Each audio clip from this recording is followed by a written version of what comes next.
régional. Bon, alors, Caisse. Caisse, boîte généralement en bois destinée à divers usages. Bureau où se font les mouvements de fonds. Régional, qui concerne une région. Bon, bah alors du coup, on va regarder région. Région, territoire dont l'étendue variable est déterminée soit par une unité administrative ou économique, soit par la similitude du relief, du climat et de la végétation, soit par une communauté culturelle. À ne pas confondre avec la Légion, qui elle est étrangère.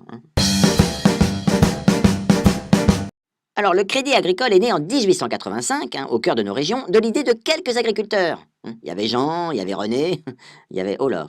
Et si aujourd'hui une caisse régionale est une grande banque autonome et indépendante qui propose à ses clients tous les services d'une grande banque, comme l'épargne, l'assurance ou la gestion d'actifs, elle agit encore sur son territoire et uniquement sur son territoire. En d'autres termes, le Crédit Agricole Aquitaine, c'est un exemple, est une banque à part entière qui décide elle-même de tout, fixe les taux de ses crédits, construit ses livrets, assure des autos ou des maisons et surtout décide pour ses clients elle-même sans passer par le siège. On s'assoit jamais au Crédit Agricole. Le Crédit Agricole Aquitaine, c'est un exemple, n'agit donc que dans la région Aquitaine. Bah oui, c'est encore un exemple. Quand M. X dépose son argent à la caisse régionale de sa région, son argent ne part pas sur les marchés étrangers. En Chine, en Suisse, il ne part pas dans les paradis fiscaux, financer les immeubles géants de multinationales à l'autre bout du monde. Non, non, non, non, non, non, non, non, non, non, non, non, non. L'argent de M. X ne dort pas, non plus.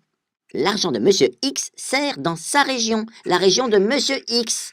Ça sert à financer des routes, des ponts, des maisons de santé, des cantines scolaires, des librairies, des restaurants, des cafés, des artisans locaux, des logements éco-conçus, des hôtels, des entreprises agroalimentaires, des hôpitaux près de chez Monsieur X. Ça dynamise les territoires, ça crée de l'emploi en finançant les entreprises, ça contribue à l'environnement en soutenant les projets durables, et tout ça, ça facilite le quotidien de Monsieur X et le quotidien de tous. Voilà, vous en savez désormais plus sur le modèle coopératif.